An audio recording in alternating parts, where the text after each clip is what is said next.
आइए आज हम लोग स्टडी करेंगे इलेक्ट्रोकेमिस्ट्री का 6वां क्वेश्चन जो एनसीईआरटी के पीछे क्वेश्चन दिए गए हैं। कह रहा है घड़ियों एवं अन्य युक्तियों में अत्यधिक उपयोग में आने वाली बटन सेलों में निम्नलिखित अभिक्रिया होती है। तो घड़ियों में आपने देखा होगा एक छोटा सा बटन के बराबर सेल लगा रहता है, तो उसके अंदर होने वाली रिएक्शन के बारे में बात की जा रही है। तो कह रहा है Zn solid plus Ag2O solid plus H2O liquid, इससे Zn plus 2 aqueous plus 2Ag solid plus 2OH minus aqueous बनता है। तो कह रहा है अभिक्रिया के लिए डेल्टा Rg नॉट एवं E नॉट ज्ञात कीजिए। कुल मिलाकर के मानक गिब्स ऊर्जा एवं मानक विभव निकालना है हमें इस अभिक्रिया के लिए। तो पीछे कई बार निकाल चुके हैं, तो ये अभिक्रिया लिखी हुई है, तो इसके लिए Gibbs standard Gibbs free energy और ई नॉट सेल हमको निकालना है, या ई नॉट रिएक्शन हमें निकालना है।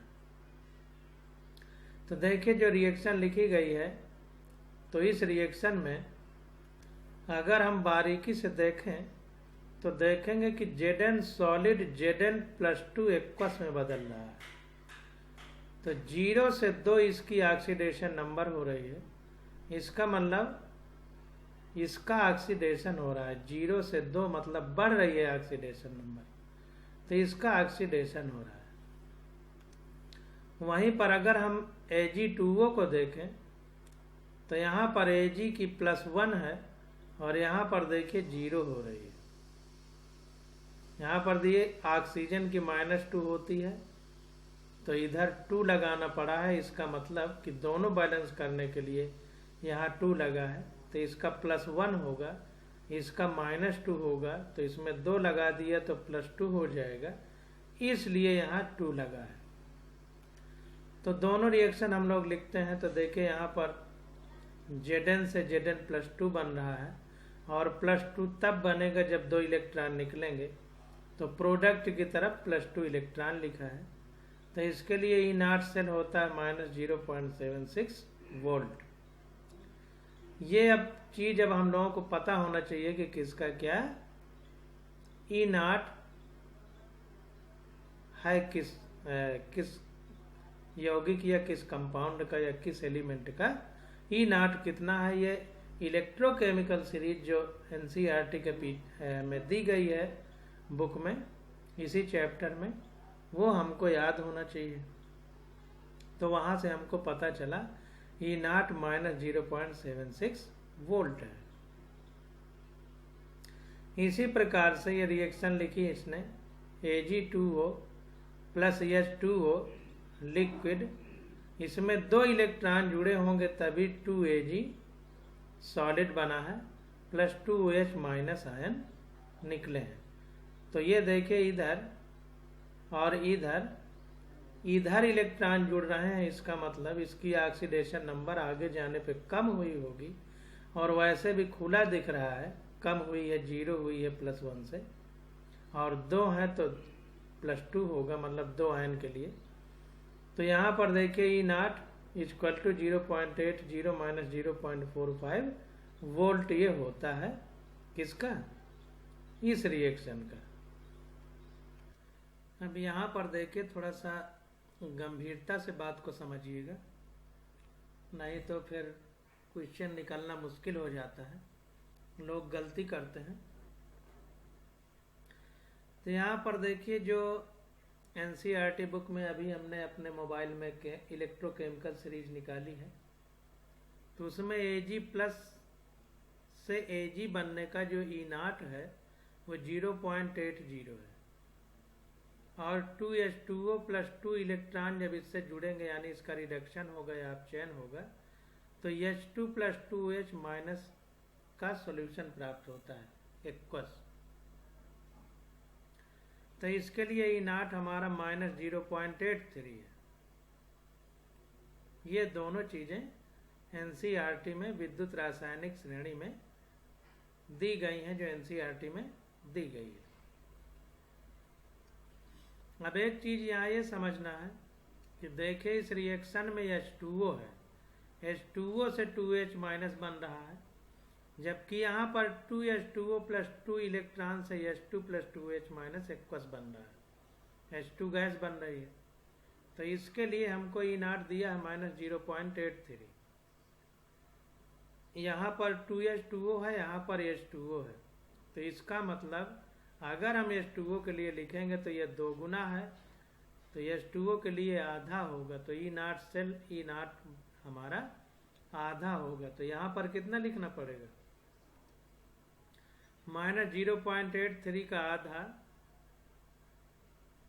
इस H2O के लिए कितना हो जाएगा E0, इसका आधा माइनस 0.42 के आसपास, इसने माइनस 0.42, इसने 0.45 माना है, जो यहाँ पर लिखा गया है, तो इतना हो जाएगा।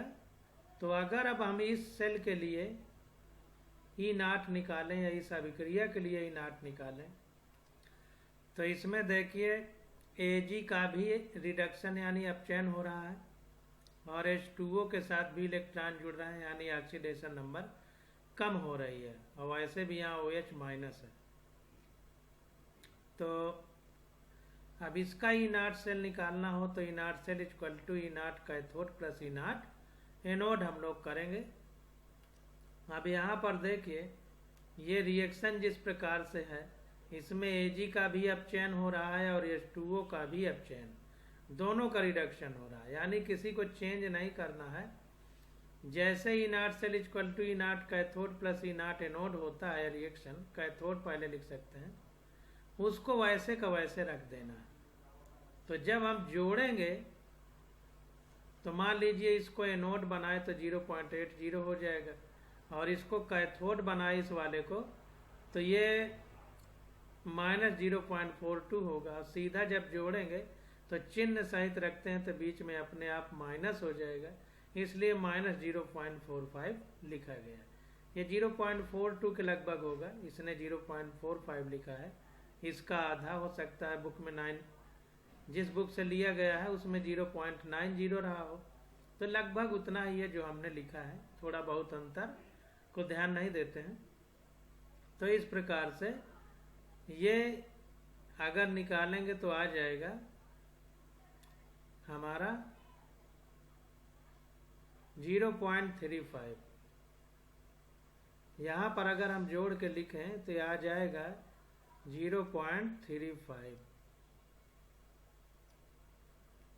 इतना आ जाएगा पॉजिटिव में, क्योंकि 0.80 ज़्यादा है।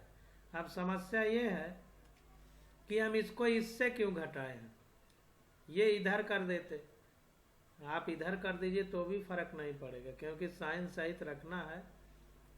तो अगर हम साइन सहित रखेंगे, इसको लिख दीजिए, ये बटे 2 हो जाएगा, तो आ जाएगा माइनस में 0.42, ये जो वैल्यू है लगभग 45 हो जाएगी, तो यहाँ रखी गई तो वही इसमें घटाया गया। जब हमें पॉजिटिव लिखना है और साइन सहित रखेंगे तो किसी को किधर रखिए फर्क नहीं पड़ेगा। चलिए हम इधर रख लेते हैं, तो माइनस 0.42 की जगह 5 लिख देते हैं, क्योंकि यहाँ 5 है, और प्लस में 0.80। आप सॉल्व करिए फिर इतना ही आएगा 0.35, तो चाहे जिधर रखिए फर्क नहीं पड़ेगा। अब एक चीज इसमें यह है कि हम किसको एनोड बनाएं किसको कैथोड बनाएं, तो देखिए जिसका इलेक्ट्रोड पोटेंशियल कम है, जिसका कम है, तो कम वाला जैसे इसका निगेटिव में है ये पॉजिटिव में जा सकता है, यानी इसका मतलब ये है कि ये ऑक्सीकृत होने की संभावना ज्यादा है खुद के, और एनोड पर ऑक्सीडेशन होता है, तो हम प्रयास करेंगे कि H2O को एनोड बनाएं। तो इसको हम एनोड बनाएंगे, इसको कैथोड बनाएंगे।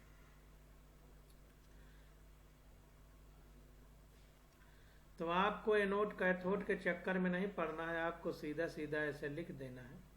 और अगर एनोड कैथोड की बात आए तो हम इसको एनोड बनाएंगे, एनोड पे ये रिएक्शन होगी और ये कैथोड पर होगी, क्योंकि इसका इलेक्ट्रोड पोटेंशियल बहुत कम है, निगेटिव में है, ये पॉजिटिव में है। तो ये अपना बढ़ा सकता है, बढ़ाएगा तो क्या होता है, ऑक्सीडेशन नंबर बढ़ने का मतलब ऑक्सीडेशन। तो इसलिए इसको कैथोड एनोड और इसको कैथोड बनाएंगे। तो आप देखिए यहाँ पर जो हमने ये निकाला है, इस रिएक्शन से निकाल लिया तो आ गया 0.35। आप देखिए यहाँ पर जब हम फिर रिएक्शन लिखेंगे तो कह रहा है दिए गए विद्युत रासायनिक सेल में जिंक ऑक्सीकृत तथा सिल्वर आयन अपचयित होते हैं। जाहिर सी बात है, जिंक का पॉजिटिव 0 से +2 हो रहा है, तो ऑक्सीडेशन है, इसका रिडक्शन है, क्योंकि +1 से 0 हो रहा है। तो E0 cell equal to E cathode minus E0 anode लिखा है। तो इसको देखिए सही से समझिए, नहीं प्लस माइनस में आप लोग हमेशा कंफ्यूज रहेंगे। तो देखिए जो रिएक्शन एनसीईआरटी बुक में हमने देखा है इलेक्ट्रोकेमिकल सीरीज अपने मोबाइल में, तो वो लिखा है Zn+2 electron minus.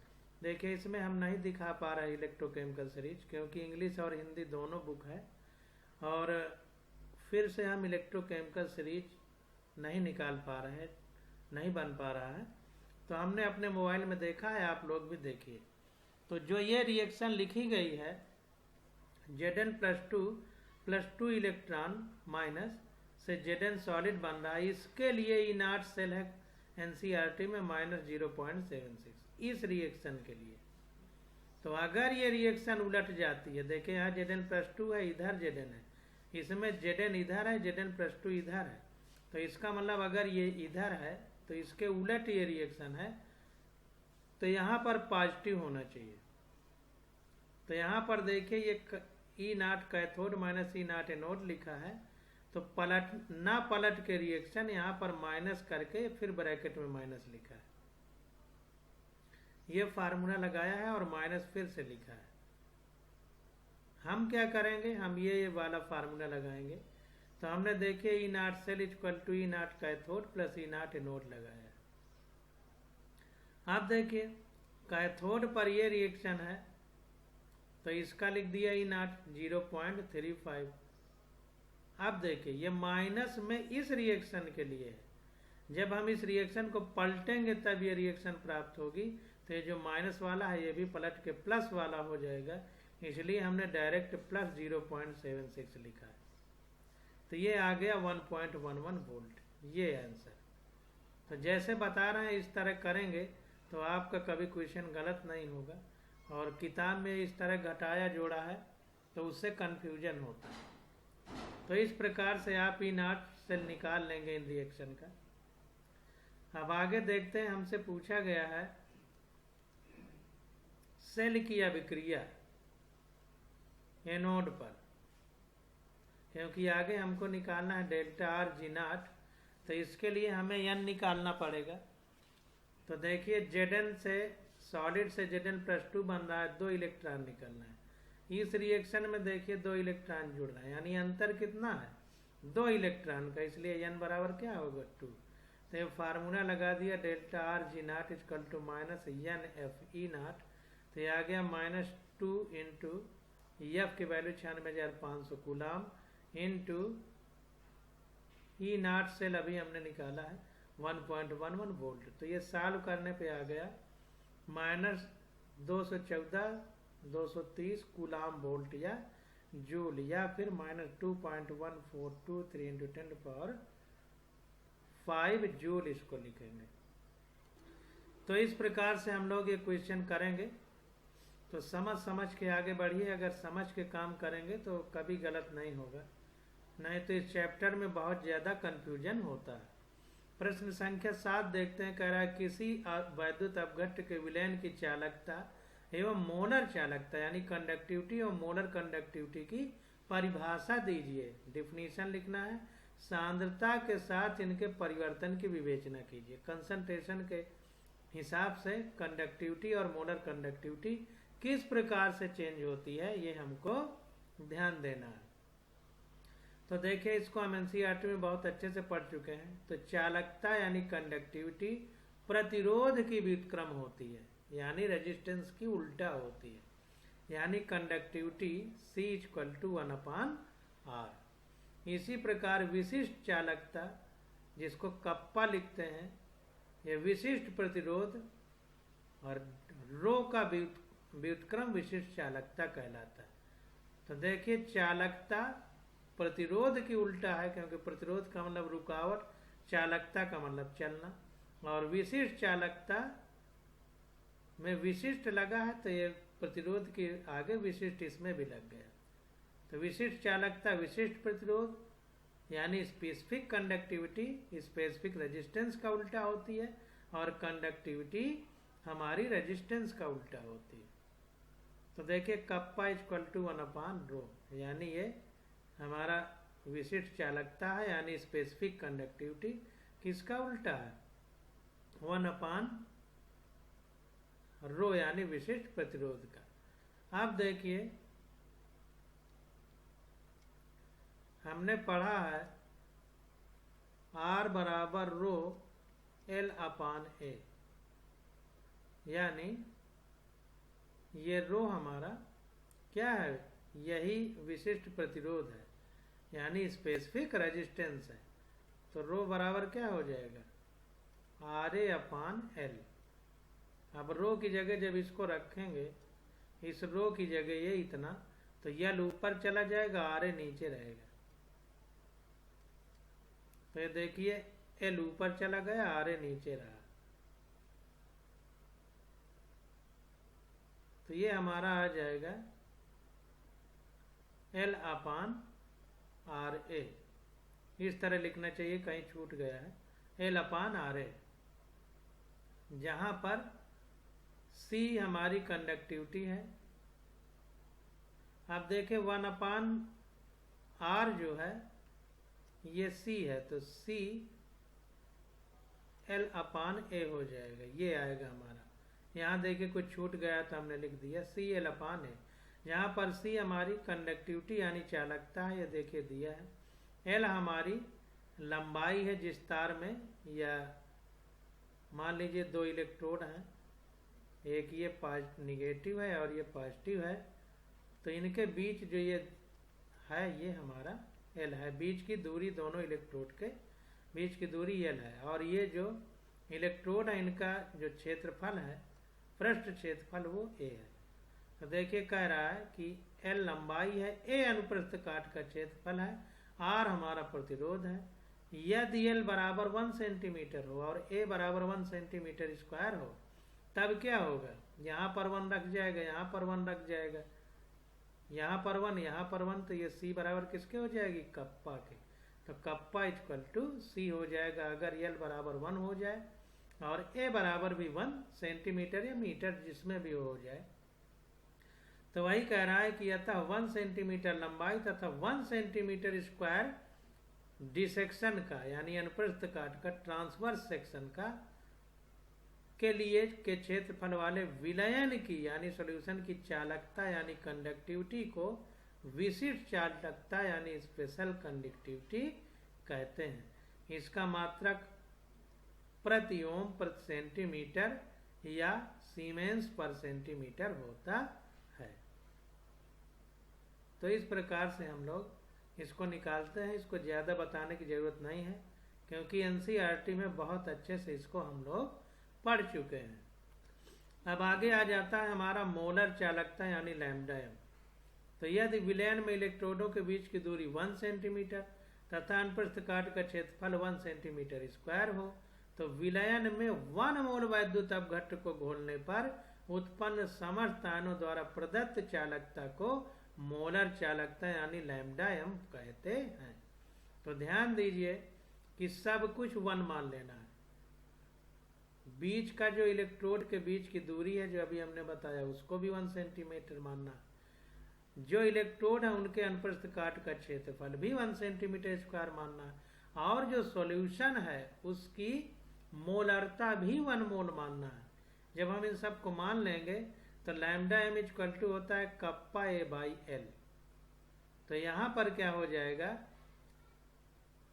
A by L हमारा सी होता है, और एल बाई ए अगर उल्टा कर देंगे तो 1/c हो जाएगा। तो एल बाई ए को जब उल्टा किया तो ये सी हमारा 1/, में चला गया, यानी lambda M equal to kappa by C. पहले देखिए लिख के हमने बताया था, यहाँ पर इक्वल टू लिखा था सी एल अपान ए, 1/r का उल्टा सी, यानी इस रेजिस्टेंस का उल्टा चालकता थी यानी कंडक्टिविटी, उसको सी लिखा गया था। तो अगर सी निकालना हो तो उल्टा हो जाएगा, तो सी इक्वल टू हो जाएगा हमारा, ये इधर आएगा तो kappa A by L, C equal to ये इधर आ जाएगा तो कप्पा के साथ ए का गुणा होगा और एल नीचे चला जाएगा, तो वही चीज लिखी है। तो ये लैम्डा एम इक्वल टू ये हो जाता है कप्पा बाई सी, ये हमको पता है, क्योंकि 1/r का उल्टा होता है सी, यानी प्रतिरोध का उल्टा चालकता यानी कंडक्टिविटी, और r बराबर रो एल अपान ए होता है। तो इसकी जगह अगर हम c लिख दें, r की जगह 1/c लिख दें, तो रो एल अपान ए हो जाएगा।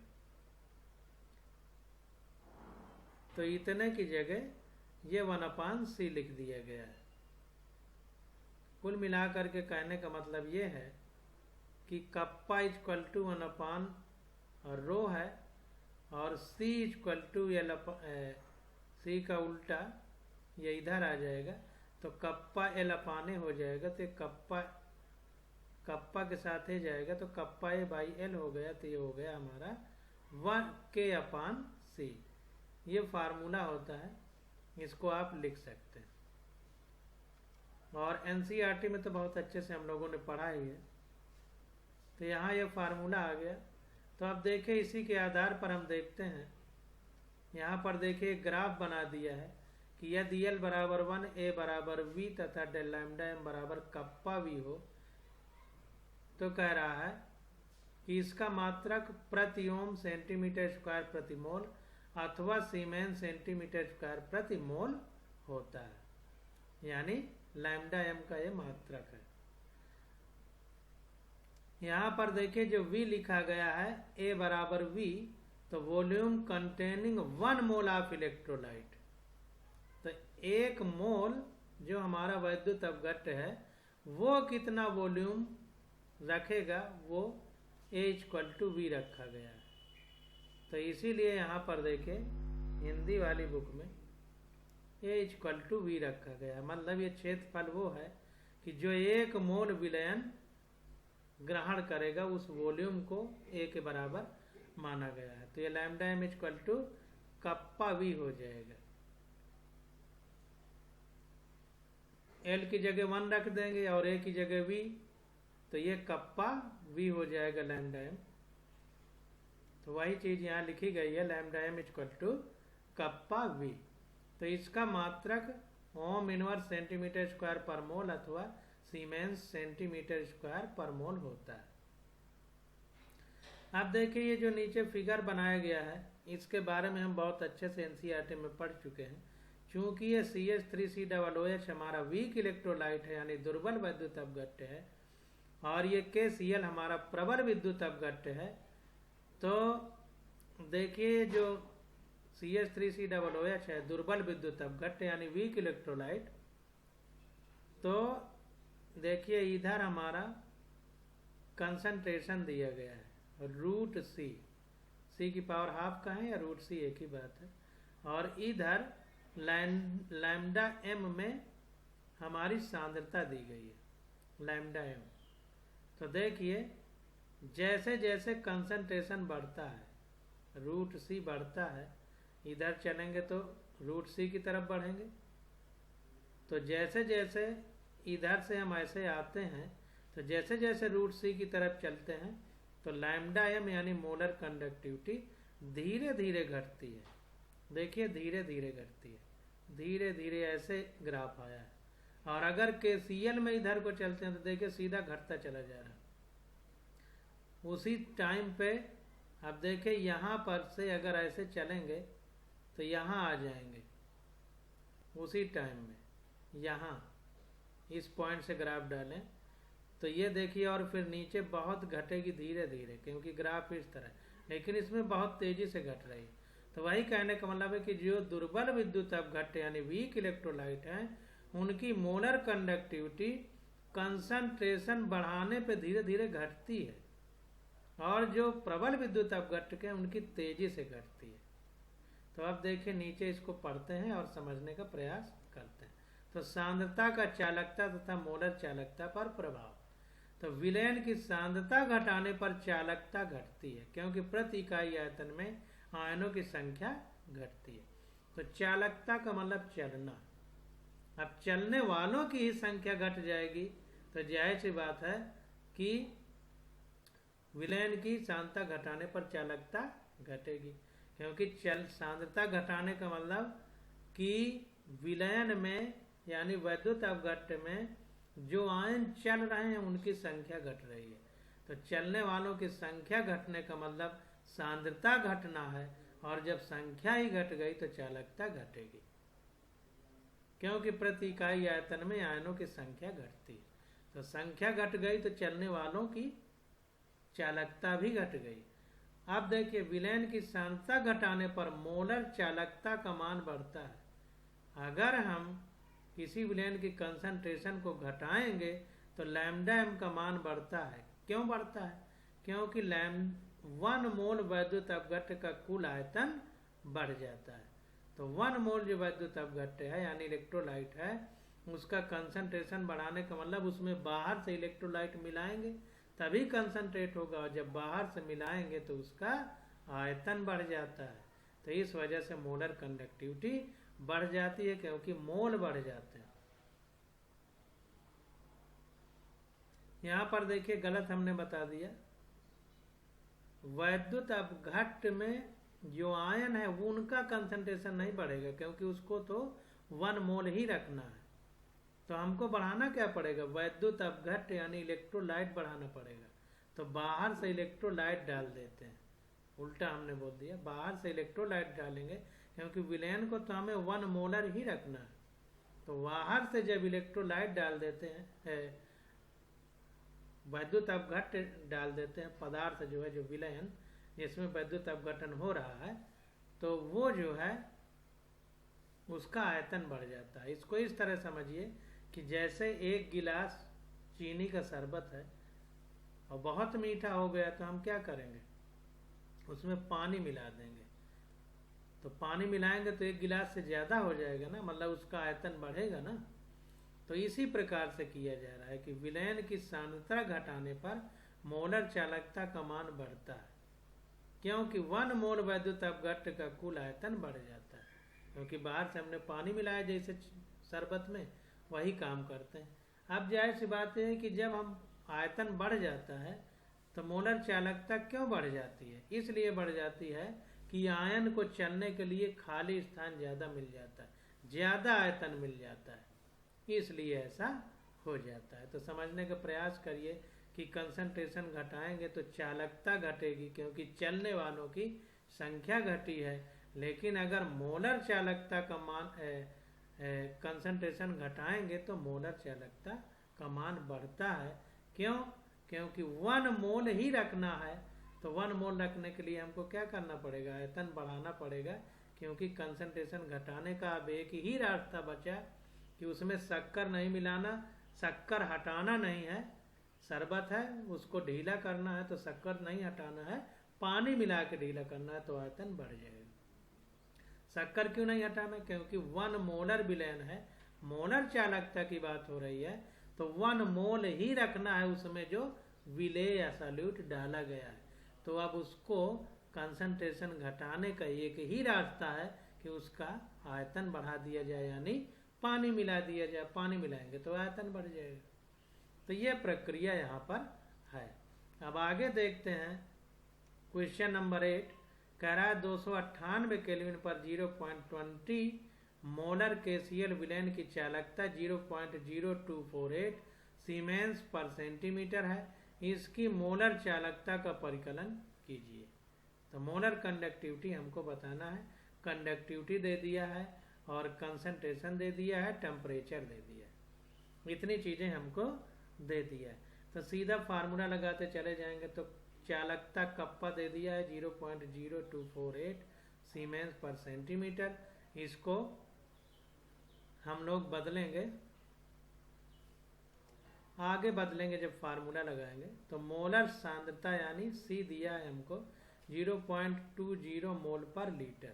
हमने पढ़ा है कि सेंटीमीटर क्यूब या लीटर क्यूब में वैल्यू रखते हैं, NCERT में पढ़ा, तो इसको लीटर क्यूब में बदलेंगे। तो 0.20 अपान 1 लीटर में 1000 सेंटीमीटर क्यूब होते हैं, तो उसका भाग दे देंगे। तो ये आ गया हमारा 2.0 × 10⁻⁴ मोल पर सेंटीमीटर क्यूब। अब पर सेंटीमीटर कहें या ऊपर जाएगा तो निगेटिव में हो जाएगा, तो सेंटीमीटर की पावर -3 का है। अब देखिए यहाँ पर बराबर का निशान है, एक लाइन छूट गई है छपाई में ये। तो अब देखिए मोलर चालकता लैम्डा m = होता है कप्पा अपान C। कप्पा की वैल्यू कितनी है 0.0248 ओम पर सेंटीमीटर। अब देखिए आगे C की वैल्यू है हमारे पास, यहाँ पर देखिए 2.0 × 10⁻⁴, तो वैल्यू रख दिया। तो आ गया सॉल्व करने पर हमारे पास 124 ओम पर मोल सेंटीमीटर स्क्वायर।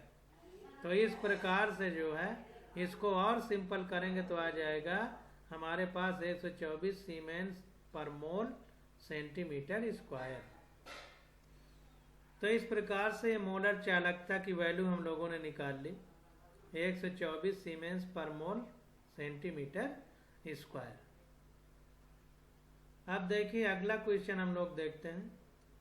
कह रहा है 209वां नंबर क्वेश्चन, कह रहा है 298 केल्विन पर एक चालकता सेल जिसमें 0.004 मोलर KCl विलयन है का प्रतिरोध यानी रेजिस्टेंस कितना है 1500 ओम है। यदि 298 केल्विन पर 0.001 मोलर KCl कंसंट्रेशन है, विलयन की चालकता यानी कंडक्टिविटी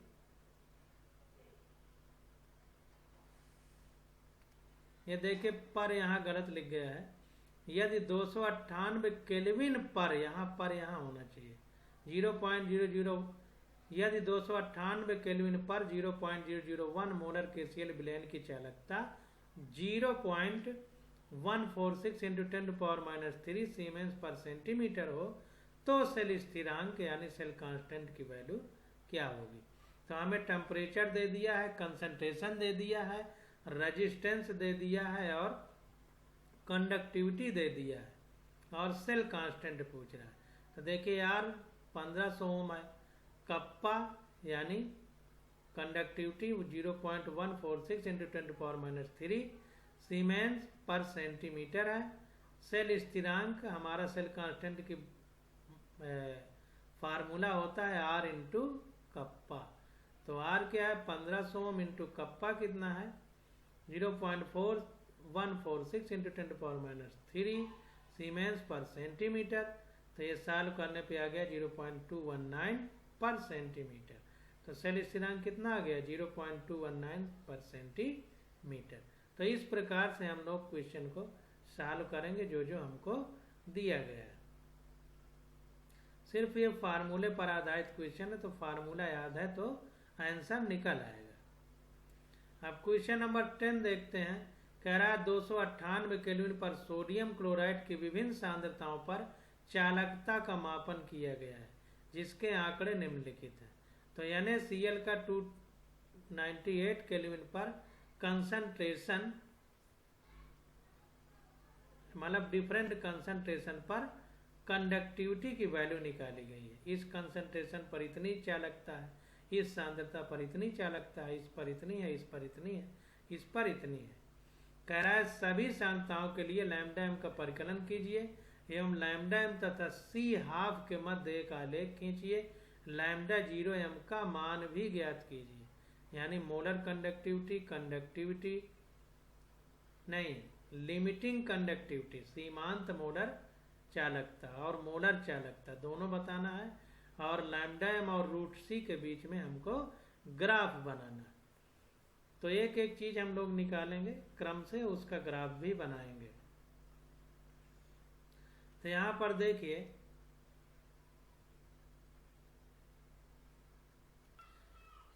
देखिए, हिंदी वाली बुक में थोड़ा डिटेल कम दिया है, इसलिए इंग्लिश वाली बुक का सहारा लेंगे। तो यहाँ पर देखते हैं कंडक्टिविटी जो क्वेश्चन में दी है कप्पा, वो 106.74 इंटू 10⁻² सीमेंस पर मीटर है, और कंसंट्रेशन हमको दिया है 0.100 m यानी मोलर। ये देखें हिंदी वाली बुक में दिया है सब। यहाँ पर देखिए ये दिया गया है हमको, टेम्परेचर दे दिया है और कंसंट्रेशन दिया है, और ये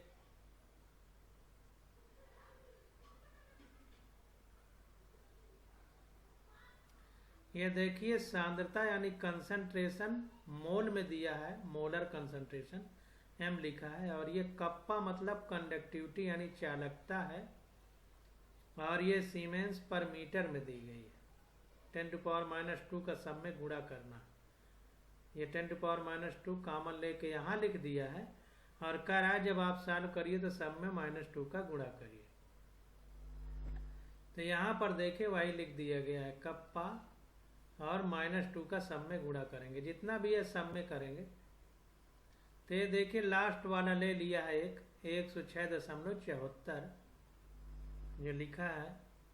तो एक का ले करके ये दिया है कि अगर इतना है सीमेंस पर मीटर में, तो अगर सेंटीमीटर में बदलेंगे तो 10⁻² का और गुणा होगा, तो 10⁻² की जगह 10⁻⁴ हो जाएगा सीमेंस पर सेंटीमीटर।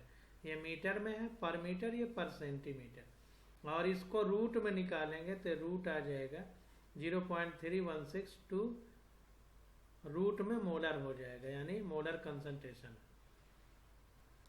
सांद्रता है। तो कहने का मतलब हमारा ये है कि रूट में इसलिए निकाला क्योंकि अभी हमसे ग्राफ बनाना है लैम्डा एम और रूट में, तो इस रूट सी में, तो इसलिए ये निकाला गया है। अब देखिए हमारा फार्मूला होता है lambda M equal to kappa upon C, यानी कंडक्टिविटी अपान कंसंट्रेशन। तो ये कंडक्टिविटी अभी हमने निकाला पर सेंटीमीटर, सीमेंस पर सेंटीमीटर, और यहाँ पर देखिए कंसंट्रेशन 0.100 है, और मोलर कंसंट्रेशन है यानी मोल पर लीटर है। अब मोल पर लीटर को सेंटीमीटर क्यूब में बदलने के लिए यहाँ पर देखिए 1000 का गुणा कर दिया गया। तो ये हमारा लैम्डा एम की वैल्यू आ गई 106.74 सीमेंस सेंटीमीटर स्क्वायर पर मोल। अब ध्यान दीजिए कि ये गुणा भाग मत बोलिएगा, क्योंकि गलती यहीं पर हो जाती है, और हम लोग सब कुछ आता रहता है, गलती कैलकुलेशन में हो जाती है, तो इसको ध्यान देना है। तो अब देखिए, अब रूट सी जो कंसंट्रेशन है और लैम्डा एम जो हमने अभी निकाला है, ये एक के लिए देखिए लास्ट वाले के लिए निकाला गया है, और हमको इसी तरह सबका निकालना है, सबको लिखना है जैसा ये लिखा गया है। तो इस प्रकार से lambda M equal to kappa upon C करके सबका लैम्डा एम की वैल्यू निकाल के जैसे यहाँ रखा गया है ऐसे सबको रखना है। अब देखिए ज़्यादा चेंज नहीं आएगा, क्योंकि क्वेश्चन में अगर हम देखें तो यहाँ भी देखिए 106.74 है और निकाला भी गया है, क्योंकि ये केवल पर मीटर को पर सेंटीमीटर आ जाना चाहिए, बस इतना चेंज हुआ है, क्योंकि जब सांद्रता का भाग देंगे तो ज़्यादा परिवर्तन नहीं होगा। तो ये 106.74 गुणे 10⁻² था या -2 था, जो भी क्वेश्चन में दिया गया हो, -2 है। तो इससे जब हमने लैम्डा एम निकाला तो इसका भाग दिया, क्योंकि lambda equal to kappa upon सी होता है, तो सी का भाग दिया। तो देखिए यहाँ पर ये आ गया 106.74। तो ये केवल 10⁻² हट गया है, बाकी सब में वैसे ही आ जाएगा, क्योंकि क्वेश्चन में देखिए सब कुछ वैसे 55.53, इसमें 10⁻² का गुणा होना था, तो अब नहीं होगा। यहाँ पर देखिए, इसमें देखिए अंतर इसलिए आ रहा है कि जब हम lambda m equal to kappa upon C यानी 55.53 गुणे 10⁻², अपान में 0.050 करेंगे तो आधा हो जाएगा, 2 गुना हो जाएगा। वो अपान में रहेगा तो 2 गुना हो जाएगा, इसलिए 111.1 आया है। इसी प्रकार सब में करते जाएंगे तो सारी वैल्यू निकल आएंगी। अब देखिए ये पहले से निकालना शुरू किया है, तो हमने लास्ट वाला देखा, पहले वाला देख लेते हैं। कंसंट्रेशन इतना है और कप्पा इतना है, इसमें 10⁻² का गुणा होना। तो यहाँ पर देखिए lambda m equal to kappa by C, तो कप्पा हमको इतना दिया है, सी इतना है, तो ये √c की भी वैल्यू साथ में निकालते चल रहे हैं क्योंकि ग्राफ खींचना है। तो lambda m equal to kappa by C, तो कप्पा हमारा इतना है बटे सी करेंगे तो ये इतना आ जाएगा। अब इसी प्रकार से दूसरे के लिए करेंगे, इस वाले के लिए, तो ये कप्पा 11.85 गुणे 10⁻², अपान में 0.010 हो जाएगा। तो देखिए कप्पा की वैल्यू 11.85 × 10⁻² और कप्पा की वैल्यू आ जाएगी, पर मीटर में है तो सेंटीमीटर में आ जाएगी। 10⁻² का गुणा करेंगे तो इतना हो गया। Lambda m equal to kappa upon C, C की वैल्यू ये है, करेंगे तो आ जाएगा 118.5। इसी प्रकार आगे निकालेंगे तीसरे नंबर वाले का। तो तीसरे नंबर में देख लेते हैं, कप्पा की वैल्यू ये दी है और ये दी है, ये कंसंट्रेशन है, ये कप्पा है, इसमें 10⁻² का गुणा होगा। सेम वैसे करते चले जाएंगे। तो यहाँ पर देखिए 55.53 गुणे 10⁻², इसको सेंटीमीटर में बदलेंगे तो 10⁻² का और गुणा हो जाएगा। और के lambda m equal to kappa by C, ये लैम्डा m होना चाहिए, गलती से लिख गया है। तो कप्पा हमारा इतना है बटे सी इतना है, तो सॉल्व करने पे आ गया 111.1, 1 सीमेंस पर centimetre square, siemens centimetre square पर मोल। तो इस प्रकार से सारी वैल्यू आ जाएगी। तो इस सारी वैल्यू को ये देखिए चौथा भी निकाला। फिर इस प्रकार से ग्राफ में लिखेंगे, √c की वैल्यू यहाँ पर और लैम्डा m की वैल्यू यहाँ पर लिख करके फिर ये ग्राफ बनाएंगे। तो इसमें √c की वैल्यू x एक्सिस में और लैम्डा m की वैल्यू y एक्सिस में। इस प्रकार से हम लोग लिखेंगे। ये क्वेश्चन हम NCERT में कर भी चुके हैं। तो जब ये वैल्यू लिखेंगे तो कह रहा है since the line intercept lambda m at 124 siemens centimetre square पर mole, lambda 0 equal to 124 siemens centimetre square पर मोल। तो देखिए सीमांत मोलर चालकता का मतलब जहाँ सीमा का अंत हो जाए, तो यहाँ पर सीमा का अंत है। यहाँ से चलते चलते ये देखिए मोलर चालकता जो सबसे उच्च होगी उसी को मानते हैं। तो मोलर चालकता उच्च है जो सबसे, तो वही हमारी सीमांत मोलर चालकता होगी। यहाँ पर मतलब सीमा का अंत है, तो इसलिए लैम्डा 0m कहें या लिमिटिंग मोलर कंडक्टिविटी कहें या सीमांत मोलर चालकता कहें, एक ही बात। तो 124.0 सीमेंस सेंटीमीटर स्क्वायर पर मोल आ गया, लैम्डा 0m। और lambda m since the line intercept lambda m at 124.0 siemens centimetre square पर मोल, मतलब ये जहाँ पर काट रही है इस जगह पर ये लैम्डा m है, यही हमारी लैम्डा 0m होगी, क्योंकि यहाँ से फिर लाइन खत्म है। तो यही हमसे पूछा जा रहा था। अब ये देखिए ग्राफ कैसे खींचे हैं। तो ग्राफ में जो वैल्यू दी गई है √c की इधर लिखेंगे और लैम्डा m की इधर लिखेंगे। जैसे यहाँ पर लिखा है देखिए 106.74 ये लैम्डा एम की वैल्यू है। तो 108, 110, 112, 14, 16, 18, 20, 22, 24, 26 इस तरह से ये लाइन खींचते जाएंगे बराबर बराबर अंतर से। बराबर बराबर अंतर से हम लोग खींचेंगे तो अब ग्राफ बनाने में आसानी रहेगी। इसी प्रकार इधर भी बराबर बराबर अंतर से ये कंडक्टिविटी देखिए 0 पॉइंट में है तो 0.05, 0.1, 0.15, 0.2, 0.25 मतलब 5 का अंतर, फिर 0.30, फिर 0.35 इस तरह से खींचेंगे रूट सी की वैल्यू इधर लैम्डा एम की।